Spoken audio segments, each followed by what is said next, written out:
بے دریغ ہی اڑاتا رہتا تھا، کبھی ادھر پیسے بھگا دیے، کمائے نہیں تھے نا، محنت نہیں نہ کی تھی۔ والد بڑا سمجھاتا تھا پر سمجھ نہیں آتی تھی۔ ایک دن اس کے ابا کے ذہن میں ایک بات آئی، وہ کہنے لگا بیٹے یار میں کنگال ہو گیا ہوں، اچانک حالات خراب ہو گئے، ایک آنا مجھے چاہیے، دوائی خریدنی ہے، کہیں سے لے کے آؤ۔ اس نے کہا ابا مسئلہ ہی کوئی نہیں۔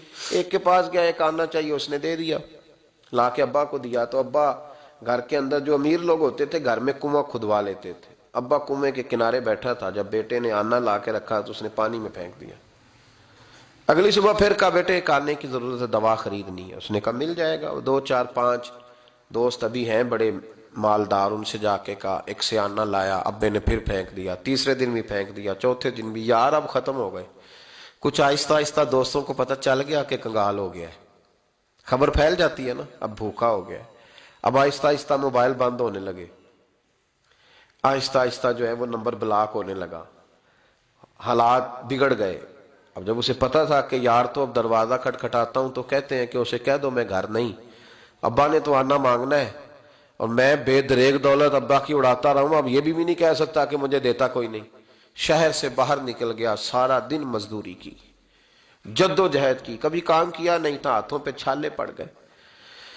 بڑا مشکل ہوتا ہے جن لوگوں نے کام نہ کیا ہو، انہیں کرنا پڑ جائے تو تکلیف کا شکار ہو کے ایک آنا کمایا، شام کو لا کے والد کی ہتھیلی پہ رکھا تو اس نے پھینکا نا جب کنویں میں تو چیخ پڑا، کہنے لگا ابا جی آپ سیانے بیانے بندے ہیں، روز پیسے لا کے دیتا ہوں، کنویں میں پھینک دیتے ہو، کوئی کرنے والی بات کرو، نہیں دوائی کھانی تو نہ کھاؤ، ضائع کیوں کرتے؟ تو بیٹے کو باپ نے تھپکی دے کے بٹھا لیا، اس نے کہا بیٹا میں نے پہلے دن تو نہیں پھینکا، تو 7واں دن ہے میں روز پھینکتا ہوں، آج تیری چیخیں کیوں نکلی؟ کہنے لگا ابا پہلے ادھار کے تھے آج مزدوری کے ہیں۔ والد کہنے لگا بیٹے یہی میں تجھے سمجھانا چاہتا تھا، وہ میرے بھی محنت کے ہیں جو تجھ روز یاروں کو کھلا آتا ہے، وہ میں نے بڑی جد و جہد سے جمع کی ہے، میں کنگال نہیں ہوا، صرف تجھے سمجھانا تھا۔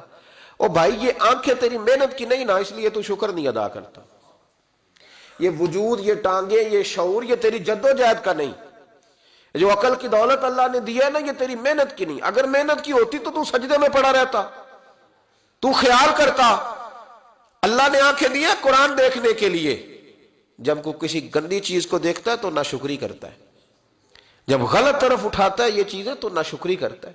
صاحبو یاد رکھنا اور اس پر ضرور غور کرنا کہ جب نعمتوں کا شکر ادا نہ کیا جائے تو پھر ہمیں استغفار کا حکم دیا گیا ہے، پھر کیا کرنا ہے ہم نے؟ استغفار کہ یا اللہ ہم تیری نعمتوں کا شکر ادا نہیں کر سکے تو ہمیں معاف فرما دے۔